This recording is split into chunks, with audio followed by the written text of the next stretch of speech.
எவ்வளவு பெரிய கேடியா இருப்பாரு பாருங்க விஷாலு. அந்த பொண்ணு போன வாரம் அவங்க அம்மா வாங்கி கொடுத்த மோதிரத்தை கொடுத்துட்டு போகுது. நீ பதிலுக்கு எதுவுமே தரல. ஆனா அன்ஷிதா போறாங்களா இல்லையா எதுவுமே உனக்கு தெரியாது.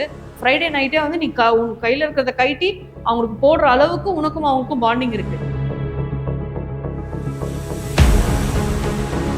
அப்போ தர்ஷிகா வந்து உன் மேல வச்ச பியோர் லவ் அண்ட் அஃபெக்ஷனுக்கு வந்து நீ வந்து தகுதியே இல்லாத ஒரு ஆள் நான் சொல்லுவேன். கேங்கா இருக்கும் போது தைரியமா இதை எடுத்து நீ இப்படித்தான் அப்படின்னு சொல்றதுக்கு தைரியம் இல்லாத ஒரு கோழையான ஒரு கண்டஸ்டன்டா அந்த வீட்டுல வந்து ஜெஃப்ரி அப்படின்னு நான் சொல்லுவேன். நீங்க ஜாக்லின் அதை சொல்லியிருந்தீங்கன்னா நானுமே உங்களுக்கு ஃபயர் விட்டுருப்பேன். ஆனா நீ ஜாக்லின் சொல்லாம அது சௌந்தர்யிட்ட பேசுறீங்க. யார்கிட்ட பேசுறீங்க பார்த்தீங்களா? அதை எதையுமே புரிஞ்சுக்க. அப்போ சாட்டர்டே எபிசோட்ல ஜாக்லின் நீங்க என்ன சொல்றீங்க? நான் எவ்வளவு சொல்றேன் புரிஞ்சுக்கவே மாட்டேன்றீங்க. அப்ப என்ன பண்றீங்க? எனக்கு ஒருத்தர் விழுறாரு, அடிப்படுதோ இல்லையோ, ஆனா அவர் விழுறாருன்ற ஒரு பதட்டம் இல்ல, அவன் நடிக்கிறான். நீங்க ஃபர்ஸ்ட் டே 6 பேரா போய் அவங்க 3 பேரை அட்டாக் பண்ணது தப்பு இல்ல. ஆனா செகண்ட் டே அவங்க உங்களுக்கு பண்ணும்போது அது மட்டும் தப்பா?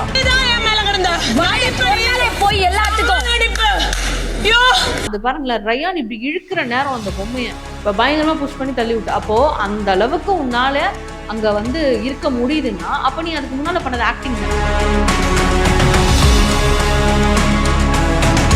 இதுதான் அன்ஷிதா. எல்லாருமே தயவு செஞ்சு கண்ணை திறந்து பாருங்க. உண்மையான அன்ஷிதா இதுதான் அப்படிங்கறத நான் சொல்றேன்.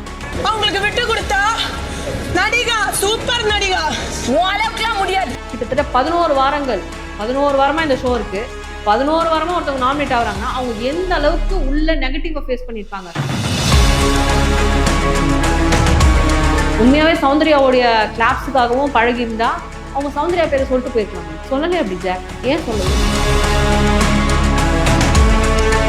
ஒஸ்ட் பிளேயர்னு அவங்க சொன்னதுல தப்பே கிடையாதுன்னு நான் சொல்றேன். ஏன்னா முட்டாள்தனமா அந்த இடத்துல மூளையே இல்லாத மாதிரி சௌந்தர்யா வந்து என்ன பண்ணாங்கன்னா, அவங்களுடைய கேரக்டர் இப்படிதான் நம்மளுக்கு தெரியாமலே இவ்வளோ நாள் நடிச்சிருக்காங்கன்னா பெரிய நடிகை தான். டாப் 5ல வர்றதுக்கு தகுதியே இல்லாத சௌந்தர்யா.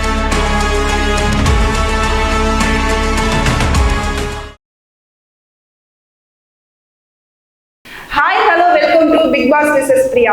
வணக்கம். வணக்கம். ஸோ நம்ம எல்லாம் ஈகரா வெயிட் பண்ணது விஜய் சேதுபதி சாரோட ஹோஸ்டிங்காக தான். எப்படி இருந்தது? நேற்று கொஞ்சம் பயங்கர பிளாஸ்ட் அண்ட் என்டர்டைன்மெண்ட்டா, சூப்பர் சூப்பர் சூப்பர், செம்ம சூப்பராக கேட்குறாரு அப்படிங்கிற மாதிரி இருந்துச்சு. வழக்கம் போல் அவர் மேலே வச்ச நம்பிக்கையாக அவர் வந்து இந்த லாஸ்ட் வீக்காக இருக்கட்டும், அதுக்கு முந்தின வீக்லேருந்தே அவர் வந்து ஃபாலோ பண்ண ஆரம்பிச்சிட்டாரு. நடுவில் காணாம போன விஜய் சேதுபதி திருப்பி கிடைச்ச மாதிரி ஒரு ஃபீல். ரொம்ப ஹாப்பியா இருக்குது. நேற்று எபிசோட் ஸ்டார்ட் ஆனதே பாத்தீங்கன்னா நம்ம ஜாக்குக்கும் சௌந்தர்யாக்கும் ஒரு கான்வர்சேஷன் போது, லைக் பிக் பாஸ் வீட்டை விட்டு வெளியில போயிட்டா நான் உங்க கூட ஃப்ரெண்ட்ஷிப் மெயின்டைன் பண்ண மாட்டேன் அப்படின்றதெல்லாம் வந்து சௌந்தர்யா ரெஜிஸ்டர் பண்ணியிருந்தாங்க. அந்த கான்வர்சேஷன் எப்படி பாக்குறீங்க? அது வந்து ஜாக்குக்கு புரியறதுக்காக அவங்க பேசுறாங்களா இல்ல அவங்களை குத்துறதுக்காக பேசுறாங்களான்றது தெரியல. ஆனா என்னை பொறுத்த வரைக்கும் ரயானும் சௌந்தர்யாவோட கூட்டத்துல சேர்ந்துட்டாரோ, அதாவது ஜாக்லினை பத்தி பேசும்போது அவருமே பேக்ல வந்து பயங்கரமா வந்து பேசிட்டு இருக்காரு. ஆனா அதை ஓப்பனா நீங்க அவங்க ஃபேஸ்க்கு நேரம் சொல்லிட்டாலே அவங்க வந்து விலகிடுவாங்க அப்படிங்கிறது என்னுடைய கருத்து. ஆனா அதை தாண்டி அவங்க 2 பேருமே வந்து இந்த மாதிரி பேசுறாங்க. பட் அதுக்கு முன்னால நிறைய பேசியிருக்காங்க. தேர்ஸ்டே லைவ்லயுமே சரி, ஃப்ரைடே லைவ்லயுமே சரி, அவங்க நிறைய பேசியிருக்காங்க ஜாக்லினை பத்தி, விஷால் கிட்டையும் ரயான் கிட்டையும். இப்போ வந்து அவங்களுக்கு அன்ஷிதா ரொம்ப க்ளோஸா தெரியுறாங்க. ஸோ அந்த அளவுக்கு வந்து இப்போ அவங்க ஃபுல்லா நெகட்டிவ் ஷேட்ல போயிட்டு இருக்காங்க சௌந்தர்யா. அது எங்க போய் முடியும் அப்படிங்கிறது எனக்கு தெரியல. பட் ஜாக் வந்து மக்களோட மனசுல இடம் பிடிச்சிட்டாங்க அப்படிங்கிறது வந்து நேத்து அவங்க எழுந்து நிற்கும் போது அவங்களுக்கு வந்து கிளாப்ஸ்லயே தெரியுது. எஸ், அவங்க உழைப்பை போட்டா அவங்களுக்கு ஊதியம் கிடைக்கும் அப்படிங்கிறது வந்து அவ்வளோ நல்லா தெரிஞ்சுது. அண்ட் என்னை பொறுத்த வரைக்கும் சேதுபதி நான் ஒரு கிளாரிஃபிகேஷன் கொடுத்துடணும். ஜாக் நீங்க தனியாவே விளையாடுங்க, உங்களுக்கு பின்னா நிறைய பேக் ஸ்டாப்ஸ் இருக்குன்ற மாதிரி அவர் சொல்லிடணும் அப்படிங்கிறது என்னுடைய கருத்து. ஏன்னா மறைமுகமாவோ வெளிப்படையாவோ அது வந்து ஜாக்லின் கொஞ்சம் தெரியுது. அதுக்கான ஒரு கிளாரிட்டி கொடுத்துட்டா அவங்க இன்னுமே கேம்ல வந்து இன்ட்ரெஸ்ட் எடுத்து இவங்க யாரையுமே மதிக்காம, ஃப்ரெண்ட்ஷிப்ன்றதுக்கு இடம் கொடுக்காம, ஃப்ரெண்ட்ஸ் நினைச்சு அடிச்சுக்காம அவங்க பாட்டு அவங்க வேலையை பார்த்துட்டு போவாங்க அப்படிங்கிறது என்னுடைய கருத்து. இல்ல, அந்த கான்வர்சேஷனுமே ஜாக் வந்து ஒரு அழகா எக்ஸ்பிளனேஷன் கொடுத்தாங்க. இவளுக்கு பாத்தீங்கன்னா வீட்டுக்குள்ள ஒரு மாதிரி, வீட்டுக்கு வெளியில ஒரு மாதிரி, சோ முன்னாடி வந்த ஃப்ரெண்டு, அப்புறம் வந்த ஃப்ரெண்டு, நடுவுல வந்த ஃப்ரெண்டு, இந்த மாதிரி நிறைய ஃப்ரெண்டுக்கு இது டிஃபரன்ஷியேட் பண்றது வந்து சௌந்தர்யாவோட ஃப்ரெண்ட்ஷிப்பு, ஆனா எனக்கு ஃப்ரெண்டுனா ஃப்ரெண்டு தான் Friend தான். அப்படிங்கிற மாதிரி. அதே மாதிரி ரயான் கிட்டயும் சொல்லியிருந்தாங்க, இவ எனக்கு பின்னாடி 50% பேசிட்டு இருக்கா போல, என் முன்னாடி பேசுறதை விட எனக்கு பின்னாடி தான் நிறைய பேசுறாங்க. அதுதான் அப்படின்ற இவ மாதிரி எல்லாம் சொல்லியிருந்தாங்க. என்கிட்ட என்னை பத்தி ஒரு 50% பேசினா என்னை பத்தி எல்லார்கிட்டயும் ஒரு 50-20-60% பேசிட்டு இருக்கா அப்படிங்கிற மாதிரி சொன்னாங்க. நான் என்ன சொல்றேன்னா, உங்க முன்னால பேசுறது 20% தான் ஜாக்லின், ஆனா உங்களுக்கு பின்னால பேசுறது 80% இருக்கு அப்படிங்கிறது என்னுடைய கருத்து. ஏன்னா சடனா ஒரு ஃப்ரெண்ட்ஷிப்ல இருந்து எப்படி வெளியில வந்து இவ்வளோ நெகட்டிவ் ஷேட் காட்ட முடியும் அப்படிங்கிறது எனக்கு தெரியல. இப்போ கேங்கா இருக்காதீங்க, கேங்கா இருந்தாலும் பிரச்சனை இல்லை, ஆனா அந்த கேங் வந்து கேமை பாதிக்க கூடாது அப்படிங்கறத தான் வந்து மென்ஷன் பண்ணி போஸ்ட் சொல்லியிருந்தாலே தவிர்த்து நீங்க ஃப்ரெண்ட்ஸாவே இருக்கக்கூடாது, நீங்க ஃப்ரெண்ட்ஸா இருந்தாலே இப்படிதான், நீங்க கேங்கா இருந்தாலும் இப்படிதான் அவர் சொல்லவே இல்லை. ஆனா நீங்களும் அவனை புரிஞ்சுக்கிட்டு தனித்தனியா பிரிஞ்சுங்க. சரி பிரிஞ்சிங்களா, ஓகே, எப்பயாவது ஒன்னா உட்காந்து பேசும்போதாவது அந்த கான்வர்சேஷன்ல ட்ரூ இருக்கா, இல்ல அது முழுமையா 100% ட்ரூ கொடுக்கறது ஜாக்லின் தான். மத்த யாருமே என்னை பொறுத்த வரைக்கும் அங்க கொடுக்கலன்றது அர்த்தம். ஸோ ஜாக்லின் அவங்களை தேடி போகக்கூடாதுன்றது என்னுடைய கருத்து. ராணுவ விஷயத்த அட்ரஸ் பண்ணியிருந்தாரு, லைக் அவர் ஆக்டிங் தான் பண்றாரா இல்லையா அப்படின்ற ஒரு. ஆமா, நேற்று எபிசோட்ல வந்து சொன்னாரு. இப்ப நானுமே வந்து பேசும்போது ராணுவ வந்து நடிக்கிறாரோ, அவர் வந்து இப்படிலாம் வச்சுட்டு எப்படி பண்ண முடியும், இப்படி தூங்க முடியும், அதை எக்ஸாக்டா நேற்று வேற சொல்லி கேட்டிருந்தாரு. என்னுடைய சந்தேகத்தை தாண்டி எனக்கு என்ன அப்படின்னா, சேனல் சொல்றதை அவர் செய்யறாரு அப்படிங்கிற மாதிரி தான் எனக்கு தோணுது. ஏன்னா நேற்று மார்னிங்குமே நான் உங்களுக்கு கூட அந்த போட்டோவையும் வீடியோவையும் அனுப்பிச்சேன். நேத்துமே வந்து அந்த மாதிரி டிஷர்ட் போடுறதா இருக்கட்டும், ஷோல்டர் தாங்க ஆயிருக்கு, இப்படி சரி இல்லை, இங்க கை உடஞ்சிருக்குன்னா இந்த கை இப்படி இப்படி அசைக்கிறீங்க, சரி ஓகே நான் அதை கூட கேட்டுக்கிறேன், கையெல்லாம் இப்படி பண்ண முடியாது நான் தான் சொன்னேன். ஆனா நானே சரி, எல்லாருமே நிறைய பேர் கமெண்ட்ஸ்ல சொன்னாங்க கையெல்லாம் பண்ணலாம், எங்களுக்குலாம் அந்த மாதிரி ஆயிருக்கு அப்படின்னாங்க. பட் ஷோல்டர் எப்படிங்க தூக்க முடியும்? 3 வீக்ஸ் இப்படி தூக்கவே கூடாதுன்னு தான் சொல்லி அனுப்பிச்சார் டாக்டர். அந்த வீடியோ இருக்கு, யாருக்குன்னா சந்தேகம் இருந்தா போய் பாருங்க. அப்போ அது வந்து மைன்யூட்டா ஆன இன்ஜுரியா இருக்குமோ அப்படிங்கிற மாதிரி எனக்கு ஒரு டவுட். நான் வந்து இப்ப நான் பேக் அடிக்கவே இல்லை, என்னை பொறுத்த வரைக்கும் அவர் நடிக்கிற மாதிரி தான் எனக்கு தெரிஞ்சுது. நான் அதை தான் சொன்னேன், அதை தான் இப்பவும் சொல்றேன். அவர் பண்ண விஷயங்கள் அந்த மாதிரி ஸ்டார்டிங்ல இருந்தே ராணுவம்னா ஒரு நடிப்பு, அவர் பயங்கரமா ஆக்ட் பண்ணிட்டு இருக்காருன்றதை நான் சொல்லியிருக்கேன். நான் இப்பவும் சொல்றேன், அவர் சரியான ஒரு ஆக்டரா அங்க நடிச்சிட்டு இருக்காரு. அதை வந்து ஸ்டார்ட் பண்ணியாச்சு, பினிஷிங் கார்டும் வந்து நல்லபடியா போனோமா அப்படிங்கிறதுனால அதை பண்ண மாதிரி எனக்கு தெரிஞ்சது நேத்து. அந்த ஒரு விஷயத்துல வந்து நான் சொன்ன கருத்துல இருந்து நான் பேக் எடுக்கவே மாட்டேன். ஏன்னா ராணுவ அந்த மாதிரி கேரக்டர் தான். அதுக்கப்புறம் பாத்தீங்கன்னா எனக்கு ஷோ ஃபுல்லாவே அன்ஷிதாவை டார்கெட் பண்ண மாதிரியே இருந்தது. லைக் அன்ஷிதா பண்ணது தப்பு, பட் அவங்க அதை அக்செப்ட் பண்ண மாட்டேங்கிறாங்க. இவரு எவ்வளவோ சொல்ல ட்ரை பண்ணாங்க. யார் சொல்லி தான் அக்செப்ட் பண்ணிருக்காங்க சொல்லுங்க பார்க்கலாம்? யார் சொல்லி அன்ஷிதா அக்செப்ட் பண்ணிருக்காங்க? எனக்கு எப்படி இருந்தது, விஷு சொன்னா அக்செப்ட் பண்ணுவாங்க, விஷு அப்படின்னு சொன்னா அக்செப்ட் பண்ணுவாங்க. எனக்கு எப்படி இருந்ததுன்னா அவங்க பாடி லாங்குவேஜுமே பாத்தீங்கன்னா நான் தப்பே பண்ணல, ஒரு மாதிரி உட்கார்ந்துட்டு இருந்த மாதிரி தான் எனக்குமே ஃபீல் ஆச்சு. பண்ண வேலைகள் அப்படி 5 நாள் சும்மாவா செஞ்ச, 6வது நாள் ஒன்று வச்சு செஞ்சுட்டாங்க அப்படின்னு தான் எனக்கு சொல்ல தோணும். ஏன்னா அவங்க பண்ண விஷயங்கள் அப்படி. சில பேர் வந்து பயங்கரமா அப்படின்வாங்க, கடைசியில வந்து யாராவது ஒருத்தர் வந்து கேட்கறாங்க அப்படின்னா பம்பிட்டு நிற்பாங்க. நேற்று அப்படிதான் நின்னாங்க அவங்க, வேற வழி கிடையாது. ஹோஸ்ட் கிட்ட நீ என்ன சொன்னாலும் ஹோஸ்ட் அவர் வேலையை கரெக்டா பாக்குறாரு அப்படின்னு தான் நான் சொல்லுவேன். சில டைம்ல அவங்களுக்கு ஃபேவரா நிறைய விஷயங்கள் போயிருக்கு இந்த ஷோல, அவங்க தப்பு பண்ணியுமே அவங்களுக்கு ஃபேவரா நிறைய விஷயம் போயிருக்கு. சம்மந்தி விஷயத்துலலாம் அவங்க நிறைய தப்பு பண்ணியிருக்காங்க.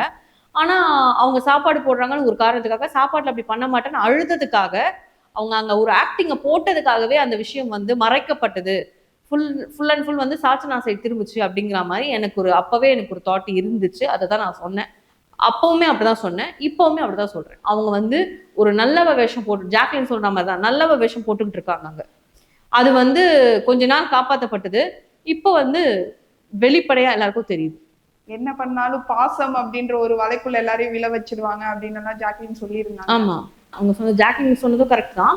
இவர் எக்ஸாக்ட் பாயிண்ட சொல்லி கேட்டதும் கரெக்ட் தான். நான் சொன்ன அதே சேம் பாயிண்ட் அவர் சொன்னாரு.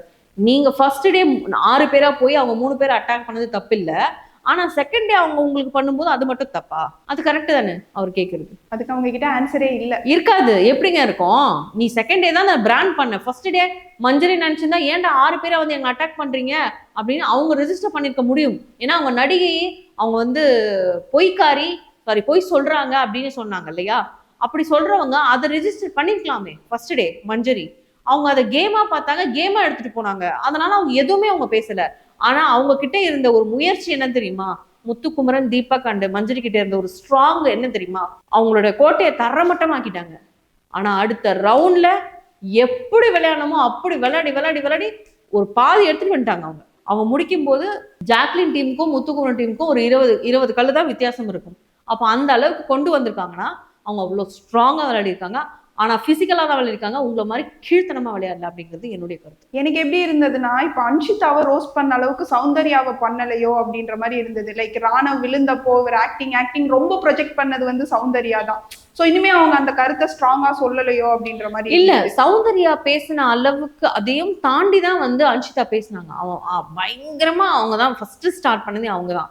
ஆனா இவங்க லாங்ல இருந்து பார்த்துட்டு இவன் நடிக்கிற மாதிரி எனக்கு இருக்கு, இவன் நடிக்கிறான், உண்மையா அடிப்பட்டதா சரி, இல்லைன்னா இவன் நடிக்கிறான்றதை தான் இவங்க சொன்னாங்க. ஆனா அன்ஷிதா சொன்னது அது நடிக்குது, அது நடிக்குது, கல் எடுத்துட்டு போறதுக்காக அது நடிக்குதுன்னு 10 வாட்டி சொன்னாங்க அதை. அப்போ அந்த அந்த விஷயம் தான் அதிகமா வந்து அவங்க சொல்ற மாதிரி ரிஜிஸ்டர் ஆயிருக்கு. ரிஜிஸ்டர் ஆனதுனால அந்த தான் பாயிண்ட் பண்ணி ரிஜிஸ்டர் பண்ணதை அவர் வந்து கேட்டாருன்னு நான் சொல்லுவேன். இப்போ நானுமே அன்னைக்கு சொல்லியிருந்தேன், ஒருத்தர் விழுறாரு, அடிப்படுதோ இல்லையோ, ஆனா அவர் விழுறாருன்ற ஒரு பதட்டம் இல்லை, அவன் நடிக்கிறான் அப்படின்னு தான் அவங்க சொன்னாங்க. நான் அந்த டைம்ல பேசின இன்டர்வியூ எடுத்து யாரையாவது பார்க்க சொல்லுங்க, கமெண்ட் கீழே போடுறாங்களா அவங்கள கூட பார்க்க சொல்லுங்க. நான் சொன்ன வார்த்தை இதுதான். நான் 50% தான் நம்புறேன். ஆனா ஒருத்தர் விடறான்னும் போது அந்த இடத்துல அவன் நடிக்கிறான்னு சொல்லாம அவனை போய் தூக்கி விடுறதுதான் மனுஷத்தன்மை. ஆனா அதை பண்ணல. அதை பண்ணாம இந்த சைட்ல இருந்து ஒரு கமெண்ட், இந்த சைட்ல இருந்து ஒரு கமெண்ட். சௌந்தர்யா அந்த விஷயத்துல எனக்கு பிடிக்கலன்னு நான் மென்ஷன் பண்ணி சொல்லியிருந்தேன். இப்பவும் சொல்றேன், அந்த விஷயத்துல எனக்கு சௌந்தர்யா மேல எனக்கு அவங்க இப்போ எல்லா விஷயத்துலயுமே சௌந்தர்யா மேல எனக்கு ஒரு பெரிய ஒரு நம்பிக்கையே போயிடுச்சு. அந்த அளவுக்கு அவங்க வீட்டுல வந்து அவங்க நான் சரி அப்படிங்கிற மாதிரி பண்ணிட்டு இருக்காங்க. பட் அது முறியடிக்கப்படும் கண்டிப்பா. போன வாரமும் அது முறியடிக்கப்பட்டது மக்களால. அகைன் நெக்ஸ்ட் வீக்கும் அது வந்து நடக்கும் அப்படிங்கிறது வந்து எனக்கு இப்ப கிளியர் கட்டா தெரியுது. டாப் 5ல வர்றதுக்கு தகுதியே இல்லாதா சௌந்தர்யா, இப்ப நான் சொல்றேன். அதே மாதிரி அன்ஷிதா கிட்ட இன்னொரு விஷயமுமே கேட்டிருந்தாரு. ரூல் புக்ல இல்லாத ஒரு விஷயத்த நீங்க ஃபாலோ பண்ணீங்க. லைக் நடிக்கிறாங்கன்னு சொல்லும் போது மஞ்சரி ஆகட்டும், ஜாக்லின் ஆகட்டும் அவங்கள ரிலீவ் பண்றாங்க, அதையே நீங்க பண்ண மாட்டேங்கிறீங்க அப்படின்ற மாதிரி எல்லாம் கேட்டிருந்தாரு நம்ம விஜய் சார். அதை எப்படி பாக்குறீங்க? அது ஆக்சுவலா அதான் அவங்க சொன்ன மாதிரி அவங்களுக்கு வந்தா ரத்தம், இவங்களுக்கு வந்தா தக்காளி சட்னி அப்படிங்கிற மாதிரி தான் வந்து அன்ஷிதா அதுல பிளே பண்ணாங்க. அவங்க வந்து இல்ல நான் வந்து வெஞ்சன்ஸ் வச்சு நான் சொல்லல, நான் கேம்ல தான் சொன்னேன் அப்படிங்கறத நேற்று சொன்னாங்க விஜய் சன்னிட்ட. ஆனா என்னை பொறுத்த வரைக்கும் அவங்க வெஞ்சன்ஸ் வச்சு தான் பேசினாங்க. ஏன்னா அவங்களுக்கு அந்த வீட்லயே மோஸ்ட் அவங்க இரிட்டேட்டு ஒஸ்ட் அப்படியே பயங்கரமா டென்ஷன் ஆகுற ஒரு பர்சனா அவங்க பாக்குறது வந்து ஜாக்லினை. ஸோ அவங்களுக்கு ஜாக்லினை 0.1% கூட அவங்களுக்கு பிடிக்காது. ஸோ அதனால அந்த ஒரு அவ வந்து இது பண்ணுவா, அவ எப்படியாவது அவளை இப்படி பண்ணணும் அப்படிங்கிறதுக்காகவே வந்து ஒரு பிராண்ட் மாதிரி அவங்க வந்து நடிக்கிற நடிகை அப்படிங்கிற மாதிரிலாம் வந்து பிராண்ட் பண்ணாங்க. அதே மாதிரி மஞ்சரியுமே வந்து பொய் சொல்றா அப்படின்னாங்க. ஒருத்தவங்க அடிபட்டதுன்னு பொய் சொல்லணுன்ற அவசியம் கிடையாது அவங்களுக்கு. அப்ப அவங்க பொய் சொல்றதா இருந்திருந்தா அவங்க இப்படி பிடிச்சிருந்தாங்க. நீங்க வந்து அதுல இருந்து வெளியில வரணுன்றதுக்காக கேப்டன் அப்படின்னு கூப்பிட்டீங்க, கேப்டன் ஓடி வந்தார்ல உங்க வீட்டு வேலைக்கார மாதிரி. அப்போ ஓடி வரும்போது அவங்களும் சொல்லிருக்கணும், இல்ல நான் வயிற்று அமுக்கலையேன்னு அப்ப சொல்லியிருக்கலாம். அவங்க பொய் சொல்றதா இருந்திருந்தார். அவங்க என்ன பண்ணாங்க, ரிலீஸ் தான் பண்ணாங்க. ரிலீஸ் பண்ணதுக்கு அப்புறம் உட்கார்ந்துட்டு திருப்பி ரிலாக்ஸ் ஆயிட்டு நீ போயிட்டு உட்காந்துருவ, சரி நீ ரிலாக்ஸ் பண்றேன்னு அந்த பொண்ணு கொஞ்சம் ரிலாக்ஸ் பண்ணா நடக்க தொடங்கும் போது திருப்பி வந்து கரெக்டா அது பாருங்களேன், ரயான் இப்படி இழுக்கிற நேரம் அந்த பொம்மைய ஒரு 2 நிமிஷம் லேட்டா வந்திருந்தாங்கன்னா அந்த பொம்மையை இழுத்துட்டு இருப்பாப்ல. கரெக்டா இழுக்கும் போது வந்து இப்படி தள்ளி விட்ட, இப்ப பயங்கரமா புஷ் பண்ணி தள்ளி விட்ட. அப்போ அந்த அளவுக்கு உன்னால அங்க வந்து இருக்க முடியுதுன்னா அப்ப நீ அதுக்கு முன்னால பண்ணது ஆக்டிங் தானே. இப்ப நீ பண்ணா அது வந்து ஆக்டிங் கிடையாது, உண்மை. ஆனா அதை வந்து ஜாக்லினோ இல்ல மஞ்சரியோ பண்ணா அது வந்து ஆக்டிங்கு பொய் இந்த மாதிரியே தான் போயிட்டு இருந்தது. எனக்கு பவித்ரா கிட்ட என்ன ஒரு கேள்வி அப்படின்னா, நீங்க நல்லா தான் விளையாடுறீங்க, ஆனா உங்க கூட இருக்கிற ஆள் சரி கிடையாது. அது ஒண்ணு. அதையே நீங்க அவங்க கிட்ட சொல்ல மாட்டேங்கிறீங்க. அதுதான் நான் இப்ப சொல்ல வரேன். அந்த ஒரு விஷயம் அவங்க பண்றது தப்புன்றது உங்களுக்கு தெரிஞ்சும் நீ இங்க ஏன் சொல்ல மாட்டீங்க பவித்ரா? அது சொல்ல வேண்டியது உங்க கடமை இல்லையா? நீங்க அந்த வீட்டுடைய ஏஞ்சல்னு வந்து தேர்வு செய்யப்பட்ட ஒரு நபர். நீங்க ஏஞ்சலாவே எப்பயுமே இருக்க முடியாது. இப்ப இந்த டாஸ்க்ல பிசிக்கல் டாஸ்க்ல பயங்கரமா விளையாடுனீங்கல்ல, அப்போ இந்த மாதிரி விஷயங்களை நீங்க எடுத்து வச்சாதான் ஆஸ் ஒரு ஸ்ட்ராங் கண்டஸ்டன்ட், போல்டு கண்டஸ்டன்டா நாங்க நினைப்போம். நீங்க வந்து அந்த மாதிரி இல்ல, நான் வந்து வீக் பிளேயர், ஸோ நான் ஸ்ட்ராங்கஸ்ட் கண்டஸ்ட் கூட இருந்துட்டா நானும் நல்லா தெரியுன்றதுக்காக அவங்க பண்ண மாதிரி எனக்கு தோணுச்சு அந்த இடத்துல பவித்ரா. அதே மாதிரி ஏன் இப்படி பண்றீங்க, எல்லாரும் வந்து எங்களே அட்டாக் பண்றீங்கன்னு பவித்ராவும் தான் சொன்னாங்க. ஆனா அதுக்கு முந்தின நாள் அவங்க பண்ணதை அவங்க மறந்துட்டாங்க. அது தெரியவே இல்லை. அதுதான் நேற்று அவர் கிளாரிபிகேஷன் கொடுத்தாரு. நீங்க பண்ணதப்போ அப்ப ஃபர்ஸ்ட் டே நீங்க பண்ணீங்கல்ல, செகண்ட் டே தானே அவங்க பண்ணாங்க. அப்ப அதுக்கு ஒரு விளக்கம் கொடுத்தாங்க அன்ஷிதா. ஃபர்ஸ்ட் டே செங்கல் தான் சார், செகண்ட் டே வந்து பொம்மை சார் அப்படின்னாங்க. நான் சொல்றேன், பொம்மையா இருந்தாலும் செங்கலா இருந்தாலும் ஆட்டம் ஒண்ணுதான், ஒரே ஆட்டத்துலதான் ஆடிட்டு இருக்கீங்க. ஆனா ஆட்கள் எல்லாம் அப்படி கிடையாது. பிங்க் டீம்ல ப்ளூ டீம்ல இருந்து எடுத்துட்டு போன கல்ல பிங்க் டீம்ல போடாம ரெட் டீம்ல போட்டிருந்தா ரெட் டீம் ஆட்டத்துல நின்று இருக்கும். அப்படிங்கிறத வந்து ஜாக்லின் சொன்னாங்க. நானும் அதே தான் சொன்னேன். ஏன்னா முட்டாள்தனமா அந்த இடத்துல மூளையே இல்லாத மாதிரி சௌந்தர்யா வந்து என்ன பண்ணாங்கன்னா அழகா ப்ளூ டீம்ல இருந்து எடுத்துட்டு போய் பிங்க் டீம்ல போட்டு கொடுத்துட்டு இருந்தாங்க. ஏமா உன் டீம்ல கல் இல்ல, நீ எடுத்துட்டு வந்து இங்க போட்டதா நீ ஆட்டத்துல இருந்திருப்பல்ல. உங்க ஆளுங்க அங்க இங்க சண்டை போட போனாலும் அந்த கல்லாம் எடுத்துட்டு வந்து உன் டீம்ல போட்டதா பிங்க் டீமோட நீ ஜாஸ்தி இருந்திருப்பேன்றது என்னுடைய கருத்து. அப்ப அது பண்றதுக்கே உனக்கு பிரெயின் இல்லைன்னும் போது நீ ஆட்டத்துல இருந்து வெளியில தான் இருக்க. ஒஸ்ட் பிளேயர்னு அவங்க சொன்னதுல தப்பே கிடையாதுன்னு நான் சொல்வேன். ஏன்னா அந்த மூலையே இல்லையே. அப்ப எப்படி வந்து இந்த கேமை இது பண்ண முடியும்? ஸோ இதுக்கு மேல அன்ஷிதாவை நம்புறவங்க ஏமாற்றப்படுவோர் அப்படிங்கிறத நான் இங்க பதிவு பண்றேன். ஏன்னா அன்ஷிதா ஒரு பயங்கரமான நெகட்டிவ் அது நல்லா தெரிஞ்சிருச்சு எனக்கு. வெளியிலயும் தெரிஞ்சிருச்சு, உள்ளேயும் தெரிஞ்சிருச்சு. நடுவுல என்னுடைய மாற்று கருத்து இருந்தது. சரி இந்த பொண்ணு பாவம், இந்த மாதிரி லவ் சீக்வன்ஸ் வரும்போது ட்ரையாங்கிள் லவ் மாதிரி ஒரு கான்செப்டை வந்து ஆனந்தி பதிவு பண்ணாங்க. இவளுக்கு அவங்க மேல வந்து விஷால் மேல வந்து ஒரு க்ரஷ் இருக்கு, இவளுக்கு வந்து பொசசிவ் இருக்கு அப்படிங்கிற மாதிரி. பட் நான் அதை அப்ப நம்பவே இல்லை. ஆனா நான் இப்ப நம்புறேன். நேத்து கூட எபிசோட்ல காமிச்சிருப்பாங்க அவரோட காப்பை கழட்டி அன்ஷிதாக்கு. அவன் எவ்வளவு பெரிய கேடியா இருப்பான் பாருங்க விஷாலு, எவ்வளவு பெரிய கேடியா இருப்பாரு பாருங்க விஷாலு. அந்த பொண்ணு போன வாரம் அவங்க அம்மா வாங்கி கொடுத்த மோதிரத்தை கொடுத்துட்டு போகுது, நீ பதிலுக்கு எதுவுமே தரல. ஆனா இவ போறதுக்கு முன்னாலேயே அவங்க போறாங்களா இல்லையானே தெரியாது, அன்ஷிதா போறாங்களா இல்லையா எதுவுமே உனக்கு தெரியாது. ஆனா நீ ஃபர்ஸ்ட் டே நைட்டே வந்து ஃப்ரைடே நைட்டே வந்து நீ உன் கையில இருக்கிறத கைட்டி அவங்களுக்கு போடுற அளவுக்கு உனக்கும் அவங்களுக்கும் பாண்டிங் இருக்கு. அப்போ தர்ஷிகா வந்து உன் மேல வச்ச பியோர் லவ் அண்ட் அஃபெக்ஷனுக்கு வந்து நீ வந்து தகுதியே இல்லாத ஒரு ஆள் நான் சொல்லுவேன். அவங்க கிட்ட நீ சொன்னல எழுந்து நின்று அவங்க கிளம்பும் போது உன்னுடைய அன்புக்கு நான் என்னைக்குமே நான் வந்து மரியாதை கொடுக்குறேன், எந்த இடத்துலயும் அதை நான் கெடுக்கலன்ட்டு. நீ கெடுத்துட்ட விஷால், நீ கெடுத்துட்ட. பட் இதெல்லாம் ஆப்வியஸா தர்ஷிகா பார்த்திருப்பாங்க. பட் என்னை பொறுத்த வரைக்கும் இந்த மாதிரி ஒரு ஃபேக் பர்சன் கூட அவங்களுடைய லைஃப் இருக்கக்கூடாதுன்றது என்னுடைய கருத்து. ஏன்னா அவங்க ஆல்ரெடி அவங்களுடைய ஃபேமிலின்னு எடுத்துக்கிட்டு அவங்க அம்மா அவங்க அம்மா சம்திங் அவங்க சின்ன ஃபேமிலின்னு சொல்லியிருக்காங்க. பட் இந்த ஒரு லவ்னால அவங்க கேம், அவங்க ஃபியூச்சர் இதெல்லாம் பாதிக்கப்பட்டு அவங்க வெளியில போயிட்டாங்க. அது திருப்பி இப்ப வராது, இந்த கேமுக்குள்ள அவங்க திருப்பி வரமாட்டாங்க. ஆனா அவங்களுடைய லைஃப் அவங்க வேற மாதிரி மாத்திக்கலாம் அப்படிங்கிறது என்னுடைய தனிப்பட்ட கருத்து. அது அவங்க டிசிஷன் தான். ஆனா சொல்றேன், இந்த மாதிரி ஒரு பர்சன் உங்க லைஃப்ல இருந்தா அது வந்து உங்களுக்கு சக்சஸ் தராது. ஏன்னா அதை ப்ரூவ் பண்ணிட்டாரு அவரு. விஷால் தான் எனக்கு எல்லாம் சொல்லிட்டு போனா தர்ஷிகா, எனக்கு எல்லாமே அன்ஷிதா தான் சொல்ற விஷால். கரெக்டா ஆனந்தி, எனக்கு இப்ப ஆனந்தி சொன்னது எனக்கு கரெக்ட்னு தோணுது. முக்கோண காதல் தர்ஷிகா இல்லனா இப்போ வந்து அன்ஷிதா சௌந்தர்யா. ஏன்னா இப்ப சௌந்தர்யா தேய்ச்சிட்டு இருக்காரு ஃப்ரெண்டுன்னு எங்க பார்த்தாலும் இப்ப அவங்க ரெண்டு பேரும் வாக்கு கை பிடிச்சி நடக்கிறது. அன்ஷிதா வந்து ஜாக்லினை எவிக்ட் பண்றதுக்கு ஒரு ரீசன் சொல்லியிருந்தாங்க.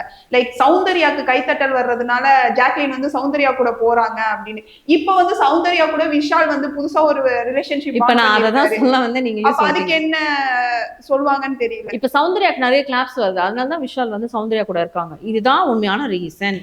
ஆனா இப்ப கிளாப் இந்த வாரம் மாறி இருக்கு, ஜாக்லினுக்கு வந்திருக்கு. நீங்க வேணா பாருங்க, அடுத்த வாரம் ஜாக்லின் கிட்ட எல்லாம் கொஞ்சம் மாதிரி பேசுவாங்க பாருங்க. நாமினேஷன்ல கூட ஜாக் வர மாட்டாங்க, எல்லாம் டைரக்ட் நாமினேஷன் போட்டுருந்தோம். பிக் பாஸ் டைரக்ட் நாமினேஷன் எல்லா கண்டஸ்டன்ஸும் கேப்டன் உட்பட அப்படின்றத போட்டா முடிஞ்சது கதை.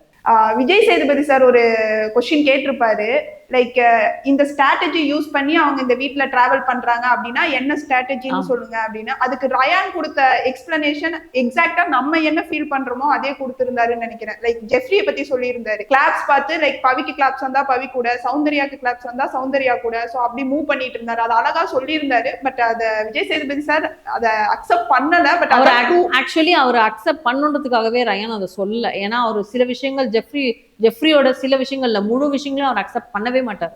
நான் தான் சொல்லிட்டேன், அவர் வந்து சப்போர்ட் ஜெஃப்ரிக்கு முழுக்க 100% சப்போர்ட் கொடுக்குற ஹோஸ்டா தான் அவர் இருக்காரு. ஸோ அதனால அந்த ஜெஃப்ரி விஷயத்துல அவர் சப்போர்ட் பண்ண மாட்டார். ஆனா இந்த கருத்து மக்கள் கிட்ட போய் சேரணும்னு சொல்றது வந்து ரயான். ஸோ அந்த விஷயத்த அவர் கரெக்டா எடுத்து வச்சாருன்னு தான் சொன்னோம். நம்ம கூட சொல்லிட்டு இருந்தோம் பவித்ராக்கு கிளாப் வருது, ஸோ பவித்ரா கூட அவருக்கு போயிட்டு இருக்காரு. அப்ப அவர் ஜாக்லினை சொல்றதுக்கு எந்த விதமான தகுதியுமே அவருக்கு கிடையாது அப்படின்னு நான் சொல்லிட்டு இருந்தேன். அந்த மாதிரி ஒரு பர்சன் தான். அவருடைய ஸ்ட்ராட்டஜி என்ன தெரியுமா, இந்த வீட்டுல யாரையுமே பகச்சுக்காம இருந்தா நம்ம நாமினேஷன்ல வரமாட்டோம், அதிகபட்ச எதிரிகளா ஆக மாட்டோம். ஆனா சில பேர் வந்து மாத்தி பேசுவாங்க, சில பேர் பேசிட்டு மாட்டிப்பாங்கல்ல, அந்த மாதிரி ஒரு கேரக்டர் தான் வந்து ஜாக்லின். அவங்க என்ன பேசுறாங்கன்னு அவங்க மறந்துடுவாங்களா இல்ல மாத்திப்பாங்களா அப்படிங்கிறது தெரியாது. முன்னாடி அதெல்லாம் பண்ணிட்டு இருந்தாங்க ஜாக்லின். அப்போ இவங்க சரியான ஆள் நம்ம தாக்குறதுக்கு அப்படின்னு சொல்லிதான் ஜாக்லின்ல நிறைய இடத்துல ஜெஃப்ரி தாக்கியிருக்காரு, பயங்கரமா தாக்கியிருக்காரு, பயங்கரமா பேசியிருக்காரு. அவங்கள பத்தி தர்ஷிகா கிட்ட பேசுறதா இருக்கட்டும், அப்புறம் சவுண்டு கிட்ட வந்து தனிப்பட்ட முறையில சொல்றதா இருக்கட்டும், கேங்கா இருக்கும் போது தைரியமா இதை எடுத்து நீ இப்படித்தான் அப்படின்னு சொல்றதுக்கு தைரியம் இல்லாத ஒரு கோழையான ஒரு கண்டஸ்டன்ட்டா அந்த வீட்டுல வந்து ஜெஃப்ரி அப்படின்னு நான் சொல்றேன். இன்னைக்கு ஜெஃப்ரிக்குனா விட்டு கொடுக்கறதுக்கு எல்லாமே ரெடியா இருக்காங்கன்னா அவர் அதை தான் சொல்றாரு. உனக்கு விட்டு கொடுக்க ரெடியா இருக்காங்கன்னா நீ அவ்வளவு பாவப்பட்ட ஆளா இருக்க அப்படிங்கறத வந்து அவர் மென்ஷன் பண்ணி சொல்றதுக்கான காரணம் அதுதான். இவர் மேலாப்ல சொல்றாரு, ஆனா நான் அடிச்சு சொல்றேன் அவர் ஒரு கோழை, அவர் ஒரு ஸ்போர்ட்ஸ் மேன் கிடையாது, அவர் ஒரு கோழை அப்படின்னு நான் சொல்றேன். ஏன்னா அந்த அளவுக்கு உனக்கு தைரியம் இருந்தா அவங்களோட மூஞ்சி எதுக்கு நீ எல்லாருமே நீ சொல்லுவியா, எல்லார பத்தின கெட்ட கருத்தும் உன்கிட்ட இருக்கு, ஆனா நீ மூஞ்சுக்கு நேரம் அதை சொல்றது கிடையாது. அதனாலதான் நீ யாருக்குமே அந்த வீட்டுல எதிரி கிடையாது. இதை நல்லா தெரிஞ்சுக்கோங்க. எதிரியா அவங்க நினைக்கிற ஒரு person Jacqueline. Maximum people Jacqueline நினைக்கிறாங்க. ஆனா கிட்டத்தட்ட 11 வாரமா இந்த ஷோ இருக்கு. 11 வாரமா ஒருத்தவங்க நாமினேட் ஆகுறாங்கன்னா அவங்க எந்த அளவுக்கு உள்ள நெகட்டிவா ஃபேஸ் பண்ணிருப்பாங்க.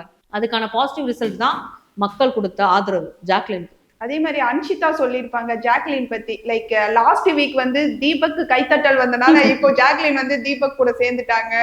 ஸோ இதெல்லாம் வன்மம் அவங்க பேசும்போதே தெரிஞ்ச மாதிரி இருந்தது. ஸோ எனக்கு என்ன அப்படின்னா அவங்க வந்து ஃபுல்லாவே வெஞ்சன்ஸ் ஆஃப் ஃபேக்ட்ரி, அவங்க வந்து விஷம் வெஞ்சன்ஸு, இன்னும் எக்ஸ்ட்ரீம் வேர்ட்ஸ் எதனா இருந்தால் அதை கூட போட்டுக்கோங்க அன்ஷிதாக்கு. அந்த மாதிரி ஒரு படைத்த உருவம். அதனால வந்து எனக்கு என்ன தோணுச்சுன்னா அவங்க பார்க்குற பார்வையில வந்து ஜாக்லினை எப்படியாவது நெகட்டிவா காட்டணும், எப்படி சொல்லியும் நெகட்டிவா காட்டணும். அதை வந்து பாசமாவோ அன்பாவோ பரிவாவோ அப்படியெல்லாம் அவங்க சொல்லி பார்த்தாங்க. இப்போ டைரக்டா போஸ்ட் கேட்கறதுனால இப்படி ஒரு பாச அப்படின்னா ஜெஃப்ரியை நீங்க ஏன் சொல்லல? ஜெஃப்ரி பவித்ராவோட கைத்தட்டலுக்காக தான். அதுக்கு முன்னால பவித்ரா அவர் கண்டுகிட்டதை நாங்க பார்க்கவே இல்லையே. அவங்க பவித்ரா யார் கூட இந்த வீட்டுல ஒதுங்கி நிப்பீங்கன்னு ஒரு டாஸ்க் வச்சாங்க. யார் கூட நீங்க இந்த வீட்டுல இருந்து வெளியில போகும்போது கனெக்ட்ல இருப்பீங்க, யார் கூட இருக்க மாட்டீங்கன்னு சொன்னதுல பவித்ராக்கு கைத்தட்டல் வர வாரம், அதுக்கு முன்னாடி நாள் வெள்ளிக்கிழமை இந்த டாஸ்க் நடக்குது, சனிக்கிழமை கைத்தட்டல் வருது. நல்லா நோட் பண்ணிக்கோங்க. வெள்ளிக்கிழமை அவர் சொல்ற பதில், நான் இந்த வீட்டுல வந்து வெளியில போயும் தொடர்புல இருக்கக்கூடிய ஆள் வந்து சத்யா, அப்புறம் வேற ஒருத்தர் ஜாக்லினா இல்ல சௌந்தர்யா வந்துடல, ஏதோ அன்ஷிதான் எனக்கு சரியா தெரியல. பட் இவங்க ரெண்டு பேர் சொல்லிட்டு யார் கூட நீங்க கனெக்ட்ல இருக்க மாட்டீங்கன்னு கேட்டதுக்கு பவித்ரான்னு சொன்ன ஆள் தான் ஜெஃப்ரி. நம்பலன்னா போய் எபிசோட பாருங்க, இல்ல லைவ் கிளிப்பிங்ஸ் எங்கேயாவது இருந்ததுன்னா கூட நான் என்னுடைய ஸ்டோரியில போடுறேன், என்னுடைய இன்ஸ்டாகிராம்ல போடுறேன் பாருங்க.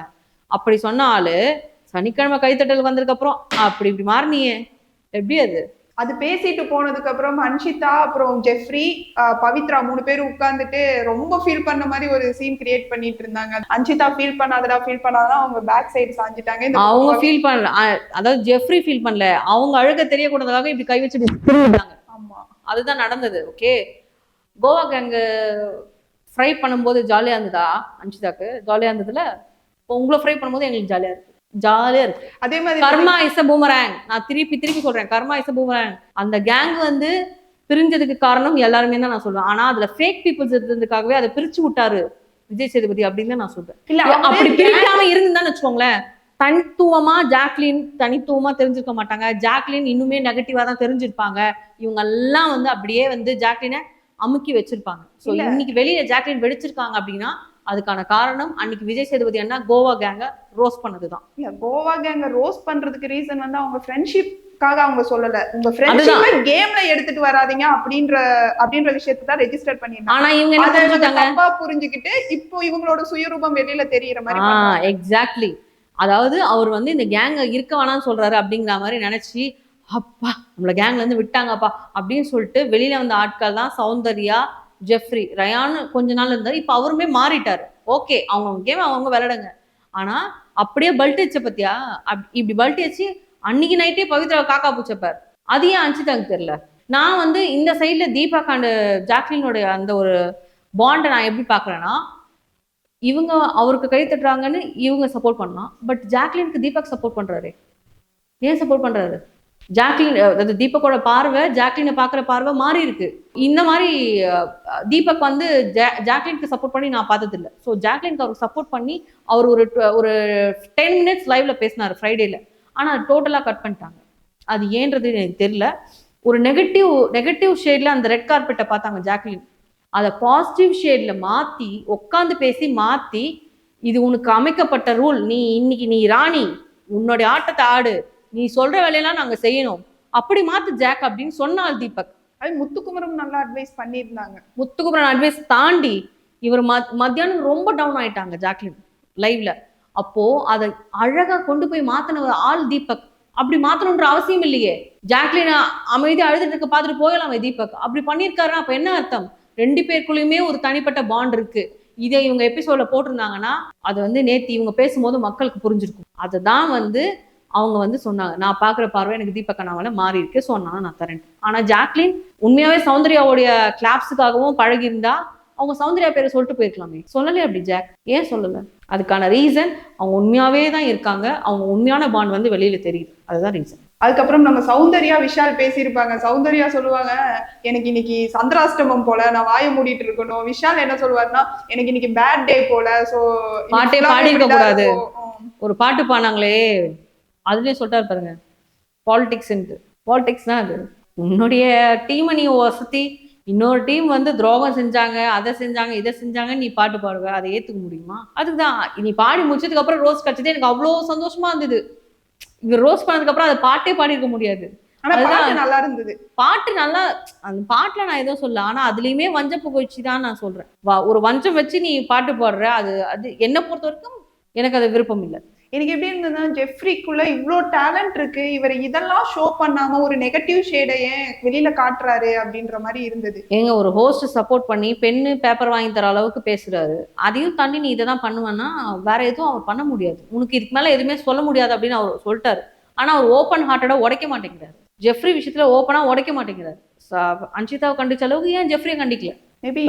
இல்ல இன்னைக்கு எபிசோட் நடக்குதான்னு எனக்கு தெரியல. ஆனா அவர் நேத்து தான் இந்த டாஸ்கை பத்தி பேசினார். அப்ப டாஸ்க் நடந்த விஷயங்களை நேத்து அவர் பேசியிருக்கணும். சோ தீபக் அண்ணாவை இப்படி பிடிச்சி தூக்குனார்ல, அது நியாயப்படி அவர் கேட்டிருக்கணும். மேபி இன்னைக்கு அட்ரஸ் பண்ணுவாரு அப்படின்னு தான். டாஸ்கை பத்தி முடிச்சாச்சு. இன்னைக்கு வரப்போறது கேப்டன்சி பத்தி தான் வரும்.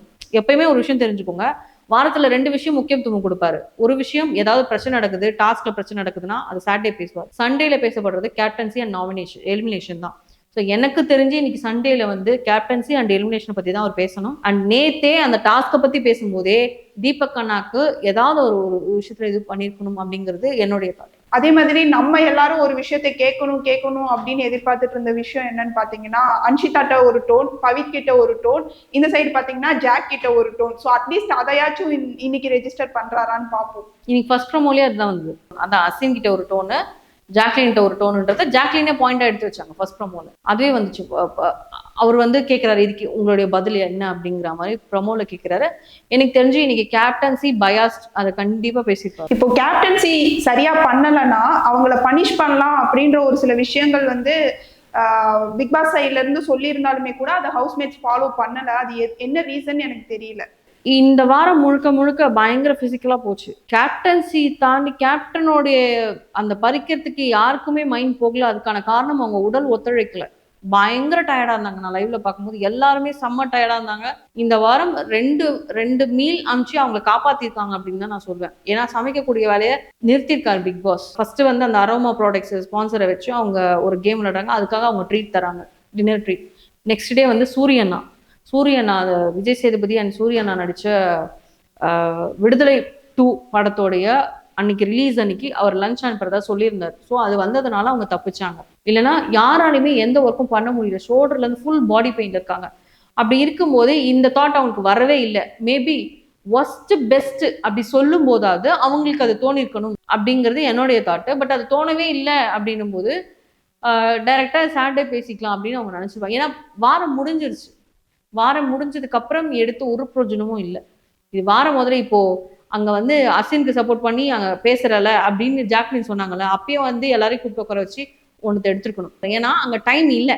இவங்களுக்கான ரெஸ்ட் என்ன தெரியுமா, டாஸ்க் ஸ்டார்ட் ஆகுதுன்னு சொல்லி ஒரு பசர், நைட்டு எண்டுக்கு தான் ஒரு பசர் அடிக்கிறார் பிக் பாஸ் அவரோட ரூல்ஸ் படி. ஆனா இவங்களுக்குள்ள போட்டுக்கிட்ட ரூல்ஸ் வந்து ரெஸ்ட் ரூம்க்கு யாராவது விழுந்துட்டா, யாராவது பேசணும்னா, இது 3த்துக்கு மட்டும்தான் இவங்க பிரேக் விட்டு பேசுறாங்க. மற்ற டைம்ல இவங்க பாதுகாக்கிறதுலே இருக்கிறதுனால இங்க சண்டை போட்டு உள்ள போய் கத்தி எடுக்க முடியாது. ஏன்னா கத்தி எடுக்கணும், எல்லாரும் வந்து உட்காரணும், மீட்டிங் போடணும். அப்ப நான் வரல நீ வரல. இப்போ ஒரு கேங் இருக்கு, கேங் இல்லா கேங்னு ஒண்ணு இருக்கு. என்ன கேங்னா விஷாலு, அருண், அன்ஷிதா, பவித்ரா, ஜெஃப்ரி, இவங்க எல்லாரும் ஒரு கேங்கா இருக்காங்க. அப்படி இருக்கும்போது இந்த கேங் இல்லா கேங் வந்து எங்களுக்கு விருப்பம் இல்லைன்னு மொத்தமா வந்து உட்காந்துருவாங்க.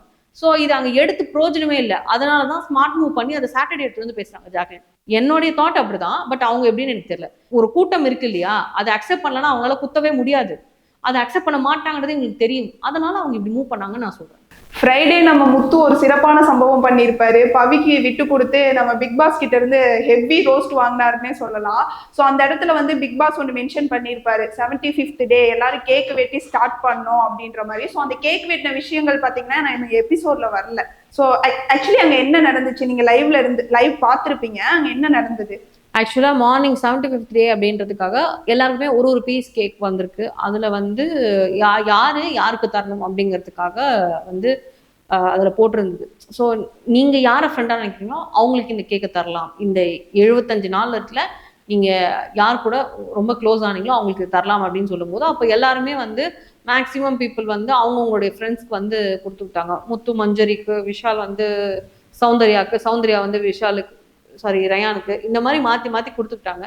பட் இதில் கேக்கே கொடுக்கப்படாத ஒரே ஆள் நம்ம தலைவி ஜாக்லின் தான். ஸோ ஜாக்லினுக்கு அது ரொம்ப பெரிய ஹர்ட்டிங்காக இருந்தது. நம்ம யாருக்குமே நம்ம ஃப்ரெண்டா இல்லையா, என்னடா கேங்னு சொன்னீங்களேடா, இப்போ கடைசியில இப்படி பண்ணிட்டீங்களேடா அப்படிங்கிற மாதிரி ரொம்ப ஃபீல் பண்ணி ரொம்ப அழுதாங்க. ஆக்சுவலி அன்னைக்கு மார்னிங் தான் ரெட் கார்பெட் வந்தது. அது வெளியில இருந்து மக்கள் எந்த மாதிரி கொடுத்தாங்கன்றதே அவங்களுக்கு தெரியல. பட் உள்ளுக்குள்ள அவங்க நெகட்டிவா நினைச்சுக்கிட்டாங்க. அப்போ ஒரு கான்வர்சேஷன் போகுது சௌந்தர்யா அண்ட் அன்ஷிதாக்கு. இந்த ரெட் கார்பெட் வந்து உன்னை போட சொல்லியிருந்தா நீ என்ன பண்ணிருப்ப அப்படின்னா, நல்லா போட்டிருப்பேன்னு. அவங்களுக்கு தான் மனசுக்குள்ள ஒண்ணுமே கிடையாது, கேம்காக தான் அவங்க எனக்கு சௌந்தர்யா இந்த क्वेश्चन கேட்டதே வந்து அன்ஷிதாவை ட்ரிகர் பண்ணி விடணும்னு தான் கேட்ட மாதிரி இருந்தது. ஆமா, அவங்க டோட்டலா மாறிட்டாங்கன்னு இல்ல, அவங்களுடைய உண்மையான முகம் இப்பதான் வெளியில வருது அப்படின்னு தான் எனக்கு தோணுது. ஏன்னா நானுமே யோசிக்கிறேன், என்னடா நம்ம முட்டாள்தனமா இவங்களுக்கு போய் நம்ம சப்போர்ட்லாம் பண்ணியிருக்கோமே, இவங்க விஷயத்தெல்லாம் நியாயப்படுத்திருக்கோமே. ஆனா சப்போர்ட் பண்ணியிருக்கோன்றதை தாண்டி ஒரு நேர்மையான விஷயத்த நம்ம சொல்லணுன்றதுக்காக தான் ஜஸ்டிஸ் ஃபார் சௌந்தர்யான்னு சொல்லிட்டு நான் நின்னேன். பட் அந்த ஜஸ்டிஸ்க்கே இப்போ ஒர்த் இல்லடி அப்படின்ற மாதிரி எனக்கு திருப்பி தக் லைஃப் கொடுத்தா மாதிரி இருந்தது. ஏன்னா அவங்களுடைய கேரக்டர் இப்படிதான் நம்மளுக்கு தெரியாமலே இவ்வளோ நாள் நடிச்சிருக்காங்கன்னா பெரிய நடிகை தான். இதுதான் அன்ஷிதா, எல்லாருமே தயவு செஞ்சு கண்ணை திறந்து பாருங்க, உண்மையான அன்ஷிதா இதுதான் அப்படிங்கிறத நான் சொல்றேன். அண்ட் இந்த சைட்ல ஜாக்லின் பார்த்தீங்கன்னா ஆல்ரெடி அந்த ரெட் கார்பெட்னால ரொம்பவே மன உளைச்சல்ல இருந்தாங்க. ஸோ அவங்க இது நெகட்டிவா எடுத்துக்கிறதா பாசிட்டிவா எடுத்துக்கிறதா எதுவுமே தெரியல அவங்களுக்கு. ஆனா ஏதோ ஒரு விஷயத்துல வந்து சரி ஓகே அப்படின்றத ஏத்துக்கிட்டாங்க. அதை வந்து ஃபர்ஸ்ட் ரயானை தான் போட சொல்றாங்க, ரயான் தான் போடுறாரு. இந்த இஷ்யூ நடந்ததுக்கு அப்புறம் நியாயமா பார்த்தா ரயான் வந்து ஜாக்லினுக்கு கொடுத்துருக்கலாம். சௌந்தர்யா விட ஜாக்லின் கூட நல்ல பாண்ட். ஆனா அது அப்புறமா அவர் சொல்றாரு, நான் தப்பு பண்ணிட்டேன் அப்படிங்கிற மாதிரி அவர் சொல்றாரு. நான் அவளுக்கு தான் கொடுத்துருக்கோம், எனக்கு கில்ட்டா ஃபீல் ஆகுது உனக்கு கொடுத்தது அப்படிங்கிற மாதிரி அப்படி சொல்றாரு. ஆனா அந்த இடத்துல அதை யோசிச்சு நீங்க செய்யல. அப்போ ஜாக்லின் உங்க மனசுல இல்லைன்றது ஏதோ ஒரு வகையில ஜாக்லினுக்கு அதை புரிய வச்சுட்டீங்க நீங்க அப்படின்னு தான் நான் நினைச்சுப்பேன். அவங்களுடைய கண்ணை திறக்கணும்னா ஏதாவது ஒரு விஷயம் நடக்கணும், அந்த விஷயமா தான் நான் அதை பாக்குறேன். அதை உடஞ்சு போகாம அது பாசிட்டிவ் வேலை எடுத்து இனிமே கேம் நல்லா விளையாடா நல்லா இருக்கும். அதுதான் நானும் சொல்றேன், அதுதான் அந்த மாதிரி விளையாட நல்லா இருக்கும். மனுஷங்க இவ்வளவுதான் ஆச்சு அப்படின்ற மாதிரி எனக்கு தோணுச்சு. ஸோ என்னை பொறுத்த வரைக்கும் ரயான் அது வந்து ஜாக்லின் ஃபேஸ்க்கு நேரா சொல்லாததுனால என்னை பொறுத்த வரைக்கும் அவருமே பின்னால பேச ஆரம்பிச்சுட்டாரு அப்படிங்கிற மாதிரி தோணுச்சு. ஆனா அவர் எடுத்து வைக்கிற கருத்துல எனக்கு முரண்பாடுகள் கிடையாது. இந்த மாதிரி ஜாக்கை பத்தி அவர் சொல்றதுலயுமே எனக்கு முரண்பாடு கிடையாது. ஆனா அதை ஜாக்கு கிட்ட சொன்னீங்களான்றதுதான் கரெக்ட். என்னுடைய கேள்வி அதுதான். நீங்க ஜாக்லின் கிட்ட அதை சொல்லியிருந்தீங்கன்னா நானுமே உங்களுக்கு ஃபயர் விட்டுருப்பேன். ஆனா நீ ஜாக்லின் கிட்ட சொல்லாம அது சௌந்தர்யிட்ட பேசுறீங்க, யார்கிட்ட பேசுறீங்க பாத்தீங்களா, அதை எதையுமே புரிஞ்சுக்க. அப்போ சாட்டர்டே எபிசோட்ல ஜாக்லின் கிட்ட நீங்க என்ன சொல்றீங்க, நான் எவ்வளவு சொல்றேன் அவ புரிஞ்சுக்கவே மாட்டேன்றீங்க. அப்ப என்ன பண்றீங்க யானங்க? சோ அப்போ ஒரு விஷயத்த சௌந்தர்யா சொன்னா கேட்க மாட்டேங்கிறா, அவ விஷால் சொன்னா கண்மூடித்தனமா எல்லாத்தையும் நம்புறான்றத சௌந்தர்யா நீ விஷால் சொன்னா எல்லாத்தையும் கண்மூடித்தனமா நம்புற, அதை நம்பாத அப்படின்னு அப்படியே சொல்ல மாட்டேங்கிறாரு. ஆனா ஜாக்லின் கிட்ட வந்து சொல்றாரு, ஏன் அப்படி பண்றீங்க, அப்படி பண்ணாதீங்க, அது தப்பா இருக்கு. நீங்க என்னதான் நேர்மையா பேசினாலும் இந்த மாதிரி பண்ணும்போது அது ஒரு சில விஷயங்கள் தப்பா தோணும். இந்த வாரம் பிக் பாஸ் வீட்ல இருந்து வெளியேற போகும் நபர் யார்? சாமி தான் இந்த வாரம் வந்து எலிவேட் ஆகுறாரு. போற வாரம் நல்லா விளையாடி ஒரு பிரயோஜனமும் இல்லை, இருந்த வாரம் வரைக்கும் நல்லா விளையாடி இருந்தா இன்னுமே அவர் நல்லா தெரிஞ்சுப்பாரோ அப்படிங்கிறது. அவருடைய ஒரிஜினல் முகத்தை காமிச்சிருந்தா அவர் இன்னுமே வந்து நெகட்டிவ் ஷேட்ல இருந்தாலும் ஒரு பாசிட்டிவான கண்டஸ்டன்ட். இது இப்போ அன்ஷிதா இல்லையா, அந்த மாதிரி அவர் இருந்துப்பாரு. ஏன்னா கோவம் வர வேண்டிய இடத்துல ஒரு கோவம் வந்திருக்கணும், அது வரல, நடிச்சாரு. சடனா பின்னால பேசும்போது அந்த கோவம் வெளிப்பட்டதுனால அந்த விளைவு தான் இது. அதனாலதான் லாஸ்ட் வீக் பேசுனதுக்கு ரோஸ் வாங்கினாரு, ரோஸ் வாங்கினதும் நாமினேஷன் வந்தது, நாமினேஷன் வந்து இப்போ எவிக்ஷன் வந்துருச்சு. ஸோ இந்த வாரம் வந்து ரஞ்சித் அவர்கள் வெளியில போறாங்க.